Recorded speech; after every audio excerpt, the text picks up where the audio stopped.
উপজেলা থেকে আগত আমার সহযোদ্ধা ভাই বোনেরা, আসসালামু আলাইকুম ওয়া রাহমাতুল্লাহি ওয়া বারাকাতুহু। আসলে আমার বিগত বক্তারা অনেক কথা বলেছেন যে আমরা আসলে মূলত মেম্বাররা বা ইউপি সদস্য যারা রয়েছেন প্রত্যেকের ইউনিয়ন থেকে লাঞ্ছিত, বঞ্চিত, নিপীড়িত, লুণ্ঠিত এই কথাটা কিন্তু প্রায় বলে থাকে। এটাই আসলে বাস্তব, আমরা যেটা দেখতে পাচ্ছি। তা আমরা চাই আমাদের অবস্থান থেকে আমরা যতক্ষণ না পর্যন্ত একতা না থাকি, আমাদের ঐক্যবদ্ধ যতক্ষণ না থাকবো, ততক্ষণ আমাদের এই সমস্যাগুলো হবে। আর এই সমস্যা থেকে আমরা কখনো উঠে আসতে পারবো না। আমাদের সরকারিভাবে 39টি দায়িত্ব রয়েছে।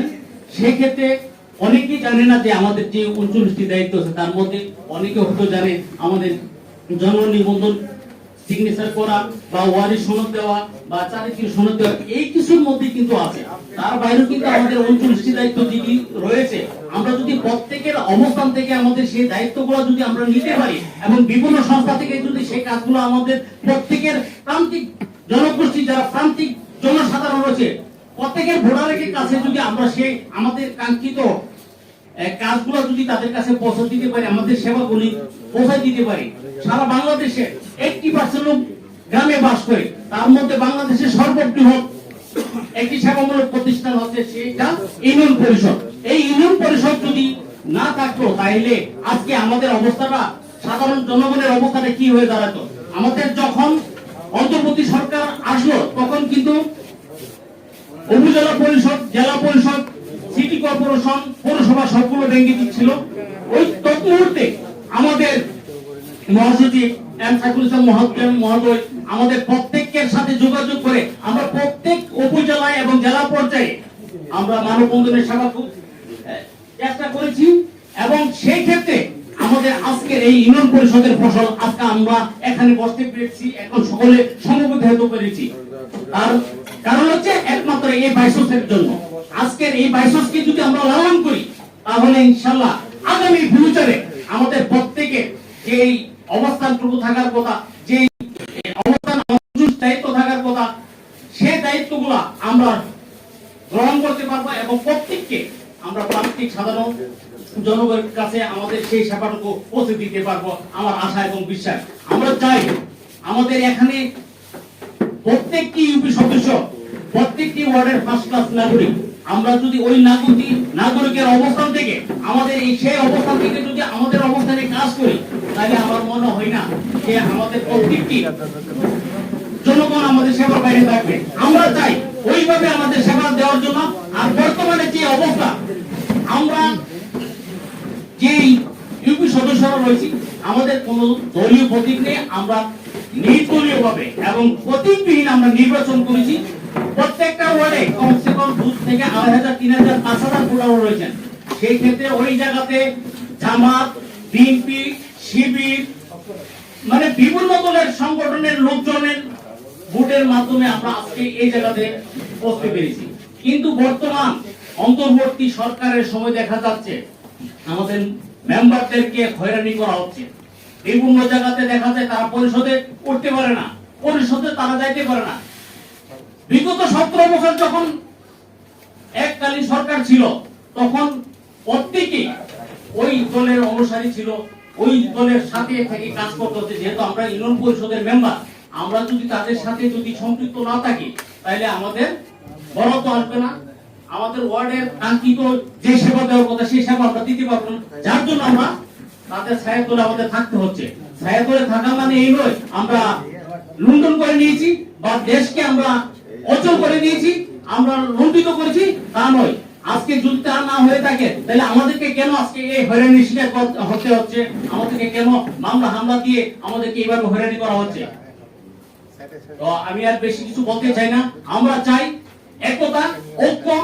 ইনশাআল্লাহ যদি একতার ঐক্য থাকে, ইনশাআল্লাহ এই বাইসের মাধ্যমে ইনশাআল্লাহ আমরা বহুদূর এগিয়ে যেতে পারবো বলে আমার আশা এবং বিশ্বাস। তো সকলকে ধন্যবাদ জানিয়ে সকলের সুস্বাস্থ্য কামনা করে আমার বক্তব্য এখানে শেষ করুন। আসসালামু আলাইকুম ওয়া রাহমাতুল্লাহি ওয়া বারাকাতুহু। ধন্যবাদ আপনাকে। এর মধ্যে আমাদের একজন অতিথি আমাদের মধ্যে উপস্থিত হয়েছেন, ইসলামী আন্দোলন বাংলাদেশের assistant secretary general Ahmed Abdul Kayum. ভাই আপনাকে স্বাগত জানাচ্ছি আমাদের মধ্যে। এই মুহূর্তে আমরা আরো একজন সদস্যের, ইউনিয়ন পরিষদ সদস্যের কথা শুনতে চাই। নাজমুল সাকিব শিবলু, ওয়ার্ড নং ৮, টিকি কাটা ইউনিয়ন, মঠবাড়িয়া পিরোজপুর। আপনি মাইকটা পেয়েছেন। আসসালামু আলাইকুম। কল্যাণকার রাষ্ট্র গঠনে ইউনিয়ন পরিষদের গুরুত্ব, ইউপি সদস্যের ভাবনা ও করণীয় শীর্ষক গোল টেবিল আলোচনায় উপস্থিত আছেন আজকে এই অনুষ্ঠানের সম্মানিত সভাপতি, উপস্থিত আমাদের আমন্ত্রিত মেহমানবৃন্দ, উপস্থিত বাংলাদেশের ইউনিয়ন পরিষদ, বিভিন্ন ইউনিয়ন পরিষদ থেকে আগত ইউপি সদস্য ও সদস্যবৃন্দ সকলকে জানাই পিরোজপুর জেলা মঠবাড়ি উপজেলা টেকনিক্যাল ইউনিয়ন পরিষদের পক্ষ থেকে শুভেচ্ছা ও অভিনন্দন। আসলে কল্যাণকার রাষ্ট্র গঠন, একটি রাষ্ট্র গঠন করতে হলে আমাদের তৃণমূল পর্যায়ে যে রুট লেভেল আছে, ওয়ার্ড পর্যায় থেকে আমাদের উন্নয়ন করতে হবে। মানুষের সুখ দুঃখ দূর করার পাশাপাশি অবকাঠামোগত উন্নয়নের দরকার আছে। আমরা ইউনিয়ন পরিষদের মেম্বাররা রুট লেভেলে যেভাবে কাজ করে তাতে রাষ্ট্র কর্তা ব্যক্তিরা মনে করেন ওয়ার্ডটি মনে হয় রাষ্ট্রের বাঁধে। আমাদের রাষ্ট্র গঠনের যেভাবে আমাদের সংবিধানে এবং বাংলাদেশ নীতিমালা যেভাবে আমাদের ৩৯টি দায়িত্ব দেওয়া হয়েছে, এই দায়িত্বগুলো থেকে আমরা অনেকটাই দূরে।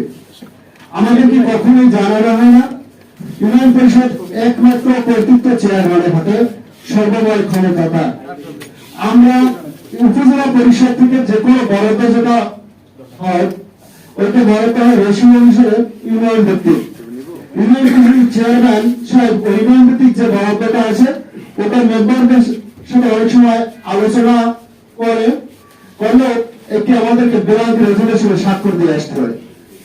সেই ইচ্ছা মতো তার সে যে ওয়ার্ড থেকে নির্বাচিত চেয়ারম্যান ওই ওয়ার্ডটি দেখাতে ওই বরাদ্দটা অর্ধেক সেখানে চলে যায়। যদি দেখা যায় ইউনিয়ন পরিষদের ভালো একজন দুজন মেম্বারের সাথে ভালো সম্পর্ক, সেখানে চলে যায়, অনেকেই বঞ্চিত হয়।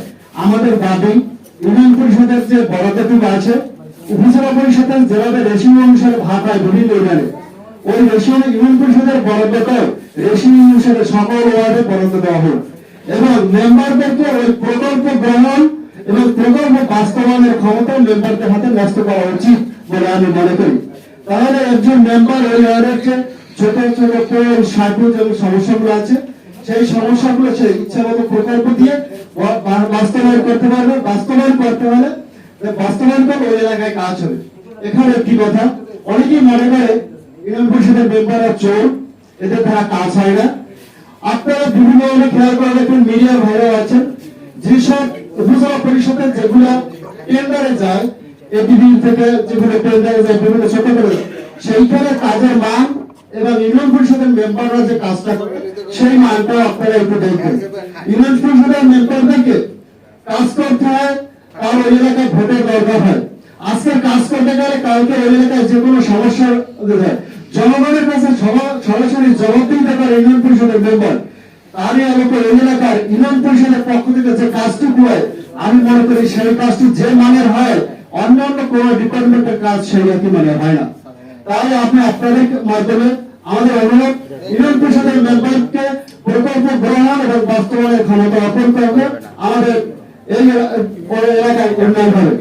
আরেকটি কথা, ইউনিয়ন পরিষদের মেম্বার আমাদেরকে আমাদের যে ইউনিয়ন পরিষদের চৌকিদার আছে প্রত্যেক ওয়ার্ডে একজন করে, ইউনিয়ন পরিষদের চৌকিদারদের মাসিক বেতন হচ্ছে ৭,২০০ টাকা।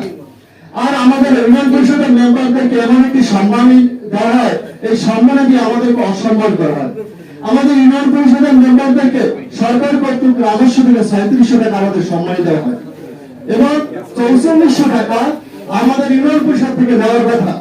এখানে যদি ৫০ জন ইউপি সদস্য উপস্থিত থাকেন, কেউ ৪৪০০ টাকার তাদের শতভাগটা চেয়ারম্যান একজন আপনারা খুঁজে পাবেন না। ইউনিয়ন পরিষদের মেম্বার আমার ৩.৫ বছরের মেম্বারিতে আমি এখন পর্যন্ত ৪৪০০ টাকাতে ৩ মাস একটা পেয়েছি, আর ১ মাস পেয়েছি আমাদের দেওয়ার জন্য। পরিষদের যদি ৪৪০০ টাকা আর কেউ দেখে না, আমরা ৩৬০০ টাকা যদি দেব, সকালবেলা যদি আমরা একটি সময় এলাকায় নামে প্রতিদিন দৈনিক বাইরের বাজারে আমার ২০০ টাকা মিনিমাম ২০০ টাকা চায়ের খরচ আছে জনগণ দেব, অথচ আমার মাসিক সম্মানে পাই ৩৬০০ টাকা। ৪৪০০ টাকা তো আমরা চোখেও দেখতে পাই। এই ৩৭০০ টাকা দিয়ে আমাদেরকে অসম্মান হয়। তাই আমি আপনাদের কাছে অনুরোধ থাকবে, যা করেন তো রাষ্ট্র গঠনে আমাদের পেটে খুঁজে রেখে আমাদের দ্বারা কাজ করাতে পারবেন না। তাই আমাদেরকে অন্তত দ্বিতীয় শ্রেণীর মর্যাদা দিয়ে আমাদেরকে সম্মানী করে দ্বিতীয় শ্রেণীর মর্যাদা উন্নতি করা হয় ইউনিয়ন পরিষদের মেম্বারদেরকে। এখানে বিভিন্ন রাজনৈতিক দলের নেতৃবৃন্দ আছেন। সেই হয়তো আগামীতে যে কোনো একটি সরকার রাষ্ট্র গঠন দেশ পরিচয় সরকার গঠন করবে। এই সরকার গঠন করতে আপনাদের কাছে জোর অনুরোধ, ইউনিয়ন পরিষদের রুলসে আছে আমরা নির্বাচনকালীন সময় 1,25,000 টাকা খরচ করতে পারবো। এই 1,25,000 টাকা আমরা খরচ করতে চাই নির্বাচনের কাজে। আমি যদি মেম্বার হয়ে 20 লক্ষ টাকা খরচ করে, তাহলে জনগণের কাছ থেকে তো সালিশ নামে বাণিজ্য আমার করতেই হবে। তাহলে আমার তো তাহলে না হইতে আসলে আমার তো চালও করবে না। তাই আমরা 1,25,000 টাকাই খরচ করতে চাই। এই খরচটা করার জন্য নির্বাচনে আগামী সরকার আসবে, সেই সরকারের কাছে অনুরোধ যাতে আমাদের কালো টাকা মুক্ত যে কোনো রাজনৈতিক দলের প্রভাব মুক্ত একটি ইউনিয়ন পরিষদের নির্বাচন আমরা চাই। এই রাজনৈতিক প্রভাব মুক্ত নির্বাচন হলে হয়তো ভালো মানুষগুলো রাজনীতিতে আসার সুযোগ পাবে। আজকের গ্রামে দেখেন ভালো মানুষ রাজনীতি আসতে চায় না, আসতে চায় না, কারণ ভালো মানুষের মূল্যায়ন এই সমাজ দিতে পারে না। আমাদের যারা কর্তব্যে আছেন তারাও চায় না ভালো মানুষ রাজনীতিতে আসুক। এদেশের চোর বাটপার দিয়ে যার অসুখ আছে, যার পেশি শক্তি আছে, তাকেই সবাই ডাকে। আজকে বিভিন্ন রাজনৈতিক দলে আপনারা দেখবেন যে যার পেশি শক্তি আছে তাকেই আমি বিভিন্ন রাজনৈতিক দলের নেতা বানানো হয় তার পেশি শক্তির কারণে। কারণ আমি তো 5 জন ভোট মিছিল অনুরোধ করছি শেষ করার জন্য সংক্ষিপ্ত বক্তব্য। আপনি যদি সব বলে ফেলেন অন্যরা কি বলবেন? আমি তো ওই 5 জন মিছিলের লোক নিয়ে আসতে পারবো, আমার টাকা নাই। যার টাকা আছে, পেশি শক্তি আছে, সে রাজনৈতিক দলের লোক দিতে পারবে, তার প্রতি একটি নজর আলাদা। তাই আমরা চাই যাতে পেশি শক্তি মুক্ত যে কোনো রাজনৈতিক দলে আসুক ক্ষমতায়, তার রাজনৈতিক প্রভাব মুক্ত করে ভালো মানুষদেরকে রাজনীতি করার সুযোগ দেওয়া হোক, যাতে আগামী ইউনিয়ন পরিষদের মাধ্যমে এই দেশে একটি সত্যিকারের কল্যাণ রাষ্ট্র গঠন করা হয়। এই আশা ব্যক্ত করে আমি আমার বক্তব্য এখানেই শেষ করছি। সকলকে বরিশালের আমরা পিরোজপুরের পেয়ারা খাওয়ার দাওয়াত দিয়ে আমি আমার বক্তব্য শেষ করছি। আল্লাহ হাফেজ। ধন্যবাদ নাজমুল ভাই। পিরোজপুরের পেয়ারা খাওয়ার দাওয়াত দিলে নিয়ে আসতে পারতেন আমাদের জন্য, আমরা খেতাম। হ্যাঁ, যে সবাই মিলে যাওয়া তো কষ্টকর। ধন্যবাদ। সবাইকে একটু অনুরোধ করব সংক্ষেপে বক্তব্যটা শেষ করার জন্য, 2 থেকে 3 মিনিটের মধ্যে, কারণ সবাইকে তো মানে সময়ের মূল্য দিতে হবে। এবার অনুরোধ করছি মোহাম্মদ সাইফুল ইসলাম আকন, ইউপি সদস্য 6 নং ওয়ার্ড, দপ্তপিয়া ইউপি নলসিটি চালকাঠি। আপনাকে মাইকটা একটু ওনার কাছে পৌঁছে দেবেন কিনা? আমরা তার কথা শুনতে চাই, কিন্তু সংক্ষেপে আপনার 2 থেকে 3 মিনিটের মধ্যে অনুরোধ করছি আপনার কথা বলে শেষ করা, এবং ভাবনার কথা বলবেন, আসলে কার্যকর কথা বলবেন, সেই অনুরোধটুকু রাখছি। ধন্যবাদ।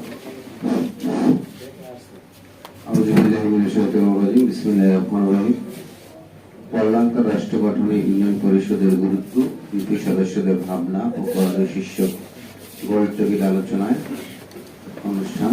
উক্ত অনুষ্ঠানে উপস্থিত আছেন সম্মানিত সভাপতি, প্রধান অতিথি, বিশেষ করে উপস্থিত আছেন বাংলাদেশ ইউনিয়ন পরিষদ সংস্থা 22 সদস্য সচিব মোয়াজ্জেম হোসেন সাইফুল ভাই, যদিও তিনি আমার মিতা। আমি তাকে মানে সামনে প্রশংসা করে কি করতে চাই না, আমি শুধু সবার সামনে এতটুকু বলতে পারি, 55,000 ইউপি সদস্যদেরকে নিয়ে যিনি ভাবেন, যিনি আমাদের কর্ম পরিকল্পনা সামনে কিভাবে আমাদের সম্মান, আমাদের মর্যাদা এবং আমাদের গ্রাম পর্যায়ে মানুষের সেবার মান উন্নয়ন করা যায়, এই যে চিন্তা চেতনা তিনি দীর্ঘদিন পরিশ্রম করে যাচ্ছেন, সেজন্য আমি আমার সকল সহযোদ্ধা ইউপি সদস্যদের পক্ষ থেকে জানাই সংগ্রামী শুভেচ্ছা ও অভিনন্দন। আমাকে শুরুতেই কন্ডিশন দেওয়া হয়েছে সময় সংক্ষিপ্ততার জন্য। আমার ইতিপূর্বে আমার এক সহযোদ্ধা পিরোজপুরের যদি নামটা খেয়াল নাই, তিনি বরিশালেরই সন্তান, আমি বরিশাল থেকে এসেছি, বরিশাল থেকে আরো কিছু সহযোদ্ধা এসেছে। যাই আসলে আমাদের এই কথাগুলো বলা বা কোথাও প্রকাশ করার মতো ইউপি সদস্যদের কোনো স্থান নেই। আজকে 22 মাধ্যমে যে আজকে আমরা জাতীয় প্রেস ক্লাবের সামনে অনুষ্ঠানে আমরা দেশ আসতে পেরেছি, সেজন্য আমরা মহান আল্লাহ রাব্বুল আমিনের কাছে কৃতজ্ঞতা প্রকাশ করছি এবং 22 কাছে কৃতজ্ঞতা প্রকাশ করছি, মহাসচিবের কাছে আমরা কৃতজ্ঞতা প্রকাশ করছি। বিশেষ করে বিশেষ করে আমাদের যারা সহযোদ্ধা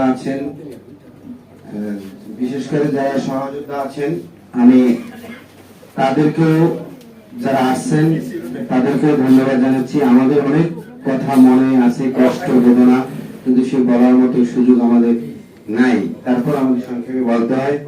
এবং আজকে এখানে যে উপস্থিত আছে সকল মিডিয়া কর্মীর ভাইরা, আমি তাদের উদ্দেশ্যে বলতে চাই, আমাদের মনের আবেগ, মনের কষ্ট, মনের বেদনা আপনারা যদি রাষ্ট্রের যে গুরুত্বপূর্ণ যে দপ্তরগুলো রয়েছে, যারা রাষ্ট্রের কর্তা ব্যক্তি, তাদের কাছে যদি আপনারা ঠিকমতো প্রচার প্রচারণা করেন, আমার মনে হয় যে দীর্ঘদিনের যে অবহেলিত আমরা ইউপি সদস্যরা যে বঞ্চিত, সেটা আমার মনে হয় আমাদের সেই স্বপ্নটা পূরণ হয়েছে।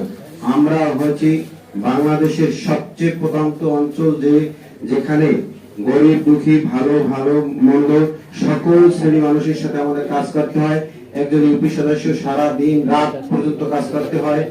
সাধারণ মানুষ গ্রামে একটা ছোটখাটো যদি কিছু বিষয়, সেটা ইউনিয়ন পরিষদের একজন ইউপি সদস্য দিয়ে সেখানে সমাধান করতে হয়। আর চেয়ারম্যান, সে কিন্তু ইতিপূর্বে অনেক আলোচনা হয়েছে, তিনি ভোটে হয়, বিভিন্ন মাধ্যমে হয়, পেশি শক্তির মাধ্যমে হয়।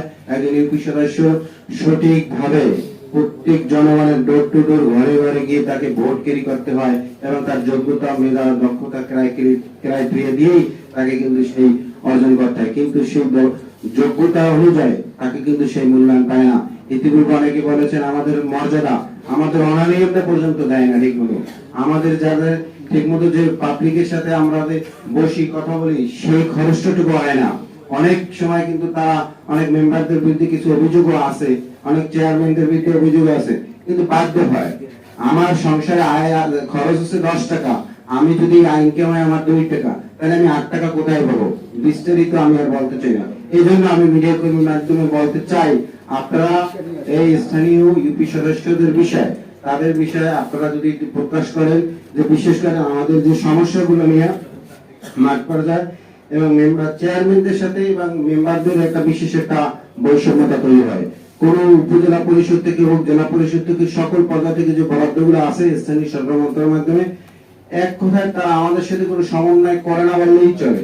যদি তারা সম্ভব হয় 12 জন মেম্বারদের ভিতরে 5-7 জন মেম্বার তার প্যাকেজে নিয়ে নেয়, তারপর তারা একটা কোরাম তৈরি করে, তারপর যদি ওই মিটিংয়ে যদি কোনো আলোচনা, কোনো বিষয় নিয়ে যদি সেই কোনো প্রতিবাদ করে, ওই মেম্বারকে সাইড কর্নার করে তাকে এক সাইড করে রেখে দেয়, প্রতিবাদ করতে পারে না। এভাবে ঘটনা আমার ইউনিয়ন পরিষদের নলসিটিতে অনেকবার হয়েছে। আমার ইউনিয়নের চেয়ারম্যানের সাথে এ পর্যন্ত আমার অনেকবার ঝগড়া হয়েছে, প্রতিবাদ হয়েছে, কিন্তু আমি আমার জায়গায় স্থির। কিন্তু আমি আমার সহযোদ্ধাদেরকে নিয়ে যদি 12 জন যদি আমরা এক থাকি, ওই চেয়ারম্যান, ওই ইউনিয়ন পরিষদের সেই একক সিদ্ধান্ত করে কিছু করতে পারে না। কিন্তু আমরা মেম্বার নাই, আমরা সঠিক থাকতে পারি না। এজন্য আমি মনে করি মেম্বারদের দায়িত্বটা সবচেয়ে বেশি, কারণ মেম্বার হলো সরাসরি জনগণের ভোটে নির্বাচিত। ওই প্রত্যেকটা মেম্বার যদি তিনি যার শক্ত অবস্থানে থাকেন, তাহলে সেটা সম্ভব হতো।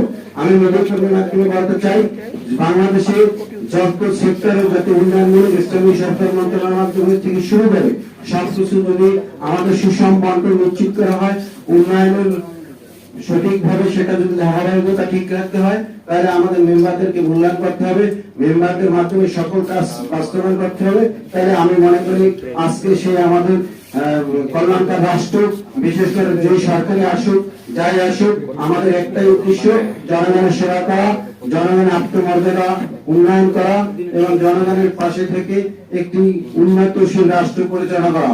উন্নতশীল রাষ্ট্র যদি আপনি পরিচালনা করতে হয়, আপনি ঢাকা শহর সিটিতে ডেভেলপ করবেন, আপনি সেই গ্রামে প্রত্যন্ত অঞ্চলে খেটে খাওয়া কৃষক দিনমজুর, তার কথা আপনি ভাববেন না। তাকে আপনি বাইরে রেখে আপনি চিন্তা করবেন যে আধুনিক বাংলাদেশ সর্বোচ্চ জায়গায় আমরা নিয়ে যাবো, সেটা সম্ভব না। সেটা যদি দিতে হয়, তাহলে আমাদের সেই প্রত্যন্ত অঞ্চলের সেই জনগণ, তাদেরকে নিয়ে কাজ করতে হবে। আর তাদেরকে নিয়ে যদি কাজ করতে হয়, তাহলে ইউনিয়ন পরিষদের সদস্যদেরকে মূল্যায়ন করতে হবে, তাদের যথাযথ মর্যাদা দিতে হবে। সেই জন্য আমাদের এই 22,000 যে সেক্রেটারি, তিনি দীর্ঘদিন পরিশ্রম করে যাচ্ছেন, তার উদ্দেশ্য সফলতা ইনশাআল্লাহ কামিয়াব হবে, এই আশা আশঙ্কা ব্যক্ত করে আমি আমার আলোচনা এখানে শেষ করছি। আসসালামু আলাইকুম ওয়া রাহমাতুল্লাহি ওয়া বারাকাতুহু। সকলকে ধন্যবাদ। সংক্ষিপ্ত বক্তব্য সংক্ষিপ্ত রাখারই অনুরোধ করছি। আবারও আল কায়ুম ব্রাহ্মণবাড়িয়া ভয়েস সদস্য, আপনাকে মাইকটা দেবার অনুরোধ করব।